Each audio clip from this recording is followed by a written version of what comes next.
வணக்கம் மக்களே. Big pass லைவ்ல மார்னிங் ஆக்டிவிட்டி டாஸ்க்கு அப்புறம் பார்த்தீங்கன்னா அந்த ஒரு டாஸ்க்கு வச்சாங்க. அதுக்கப்புறம் வந்து அந்த ஒரு டாஸ்க்குனாலே பல பேர் பல மூலையில் உட்காந்து புலம்ப ஆரம்பிச்சிட்டாங்க. அது என்ன அப்படின்றதான் டிஸ்கஸ் பண்ண போகிறோம். ஸோ ஃபஸ்ட்டு வந்து பார்த்தீங்கன்னா மாயா மற்றும் பூர்ணிமா வந்து ஒரு விஷயத்த பேசுகிறாங்க. ஆம்லெஸ், நம்ம ரெண்டு பேருமே ஆம்லெஸ்ங்க, நம்மளால் வேறு யாருமே பாதிக்கப்படுறது கிடையாது, நம்ம தான் இதுவாக இருக்கும், எல்லாரும் நம்மளை வந்து ஆம் பண்ணுறோன்ற மாதிரி சொல்கிறாங்களே, இதெல்லாம் ரொம்ப அநியாயமாக இருக்குங்க, அன்ஃபேருங்க அப்படின்ற மாதிரி பூர்ணிமா பேசுகிறாங்களே. பூர்ணிமாவுக்கு மனசாட்சின்றது ஒன்று இருக்கான்னு தெரியல. ஏன்னா இது வரைக்கும் இவங்க வந்து யாரையுமே ஆம் பண்ணது கிடையாதுன்ற மாதிரி பேசுகிறாங்க. ஏன்னா இவங்க ஆம்லெஸ் தான். இவங்க கூட இருந்தால் நமக்கு எந்த பாதிப்பும் வராது, நிம்மதியாக இருக்கலாம், ஜாலியாக ட்ராவல் பண்ணலாம், என்ன வேணாலும் பண்ணிக்கலாம் மக்களே. ஸோ மறக்காமல் யாராவது கொஞ்சம் தைரியமாக நம்பிக்கையோடு இருக்கணும்னா மாயா கேங்கில் சேர்ந்து கொண்டு புள்ளி செய்யுங்கள், இதெல்லாம் செய்யுங்கள், உங்களுக்கு மிகப்பெரிய ஒரு நல்ல பேர் கிடைக்கும் வெளியே அப்படின்றத தெரிஞ்சுக்கலாம். அந்த மாதிரி தான் அவங்க பேசுகிறாங்க.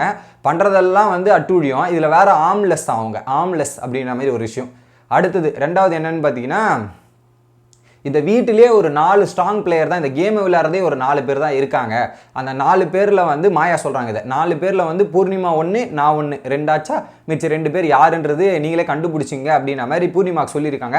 அது எனக்கு தெரியல, அவங்க மாயாவோட பார்வையில் எந்த 4 பேர் ஸ்ட்ராங் பிளேயர்ன்றது எனக்கு தெரியல. உங்களுக்கு யாராவது தெரிஞ்சால் மறக்காமல் கமெண்ட் செக்ஷனில் கமெண்ட் பண்ணிடுங்க.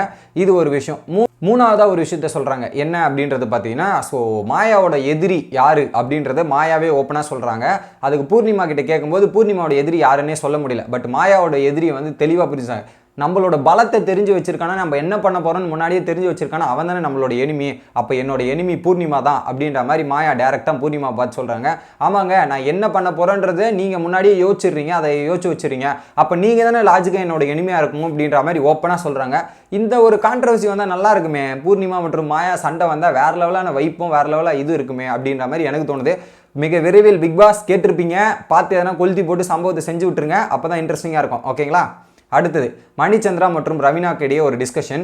ஸோ மணிச்சந்திரா வந்து இந்த கூண்டில் அடைக்கப்படும் மிருகம் அப்படின்றத மாயா கிட்ட கொடுத்துருந்தார். அதுவும் புலியை பேஸ் பண்ணி போலிட்டு இருந்தார். அந்த புலியில் வந்து விஷப்புலி அப்படின்ற மாதிரி விஷத்தை சொன்னார். விஷத்தன்மையை கக்கும் புலி. இது வரைக்கும் விஷத்தன்மை உடைய புலி நான் பார்த்ததில்லை. பட் மணிச்சந்திரா சொல்லியிருக்காரு. அதுக்கு வேற வந்து மாயா கடுப்பாயிட்டு வெளியே வந்து பேசினாங்க. இந்த மாதிரிலாம் நீங்கள் பண்ணிங்கன்னா நான் அட்டாக் பண்ண முடியும், அட்டாக் மோடில் வருவேன், நீங்கள் அட்டாக் பண்ணிங்கன்னா நானும் அட்டாக் பண்ணுவேன் அப்படின்ற மாதிரி மாயாக்கே ஒரு பக்கம் சவால் விட்டார் மணிச்சந்திரா. ஸோ அட்டாக்கிங் மோடு வந்தால் நானும் இனிமேட்டு சைலண்ட்லேருந்து வயலண்ட்டுக்கு மாறுறேன்டா அப்படின்ற மாதிரி மணிச்சந்திரா ஒரு அதிரடி முடிவு எடுத்திருக்காரு. ரவீனா கிட்ட வந்து டிஸ்கஸ் பண்ணும்போது இந்த மாதிரிலாம் சொன்னால் அப்படிலாம் பண்ணால் டிஸ்கஸ் பண்ணும்போது, ஸோ நேற்றுலேருந்தே நீங்கள் பார்த்தீங்களா, மாயா மற்றும் பூர்ணிமா வந்து அர்ச்சனா கூட க்ளோஸ் ஆக ட்ரை பண்ணுறாங்க. அர்ச்சனா கூட க்ளோஸ் ஆகிட்டா மக்கள் மன்னிச்சிருவாங்க, ஓட்டு போட்டுருவாங்க, இந்த மாதிரி ஒரு ஃபேக்னஸாக ஒரு ட்ராமா கிரியேட் பண்ணி கேமுக்காக பல விஷயங்கள் பண்ணிட்டு இருக்காங்க. அதெல்லாம் பார்க்க முடியுது, எப்படி தான் இவங்க இருக்காங்களோ அப்படின்ற மாதிரி ரவீனா ஒரு பக்கம் பேசிக்கிட்டு இந்த மாதிரி ஒரு விஷயம் ட்ராவல் ஆகிட்டு இருக்கு. இன்னொரு பக்கம் உள்ள அர்ச்சனா மற்றும் விசித்ராக்கு இடையே ஒரு கான்வர்சேஷன். அதில் என்னன்னு பார்த்தீங்கன்னா, நான் எப்படி கன்ஃபியூஸ் பண்ணி விட்டோம் பார்த்தியா, நம்ம வந்து எனிமியை வந்து யோசிக்க வைக்கணும், இன்டெலிஜென்ட்டாக யோசிக்க வைக்கணும். அதில் பார்த்தீங்கன்னா அவங்க அழகாக உட்காந்து யோசிச்சுட்டு இருக்காங்க பார்த்தியா, யார் அந்த ஜாக்கின்ற மாதிரி அவங்க குரூப்புக்குள்ளேயே யோசிச்சுட்டு அந்த குரூப்பையே கன்ஃபியூஸ் பண்ண விட்டோம் பாருங்க. அதுதான் நமக்கு தேவை, சிந்திக்க வச்சு அவங்கள ஓட விடணும், அதுதான் நம்மளோட பெனிஃபிட்டாக இருக்கும் அப்படின்ற மாதிரி. ஒரு பக்கம் குட்டியை குழப்பி விட்டோம்னா அங்கே குழம்பிட்டு தான் இருக்குது ஆல்ரெடி. ஸோ அங்கே விசித்ரா போட்ட பிளான் வந்து மிகப்பெரிய சக்ஸஸ். அதுக்கேற்ற மாதிரி கேம் எல்லாம் பயங்கரமாக போயிட்டுருக்கு அப்படின்றது கிளியராக தெரியுது. அதுக்கப்புறம் தினேஷோட மேட்ரு நிறைய பேருக்கு புரியல அப்படின்ற மாதிரி போன வீடியோவில் வாய்ஸ் எரர் ஆயிடுச்சு. தினேஷ் என்ன சொன்னார்னா, ஸோ அந்த குள்ளநரி கூட்டங்கள்ன்ற மாதிரி அந்த மாயா புள்ளி கேங், ஜோவிகா, மாயா, பூர்ணிமா மற்றும் அக்ஷயா அந்த கேங்கில் எப்படி அந்த அளவுக்கு வந்தாங்கன்னு தெரியல. இந்த 4 பேர் தான் புள்ளி கேங்கு. ஸோ இவங்க எல்லாருமே வந்து என்ன பார்த்தீங்கன்னா, ஒருத்தர் அட்டாக் பண்ணும்போது குரூப்பாக வந்து அட்டாக் பண்ணுவாங்களே தவிர தனியாக வந்து அட்டாக் பண்ண தெரியாத ஒரு கூட்டம் இது. ஸோ டேரெக்டாக மோத முடியாது, கூட்டமாக வந்து தான் அவங்க அடித்து ஜெயிப்பாங்க அப்படின்ற மாதிரி ஓப்பனாக சொல்லியிருந்தாரு. அதுக்கு பதிலடி கொடுக்குற மாதிரி வந்து ஜோவிகா வந்து ஐநா கூட்டங்கள் அப்படின்ற மாதிரி மாற்றி பேசிட்டு இருந்தாங்க. பட் அது ஐநாக்கும் குள்ளநரிக்கும் இருக்கிற டிஃப்ரென்ஸை ஒழுங்காக சொல்லி அங்கேயே அசைத்திறார் தினேஷ். ஸோ இந்த மாதிரி லைவ்ல நடந்துட்டு இருக்கு.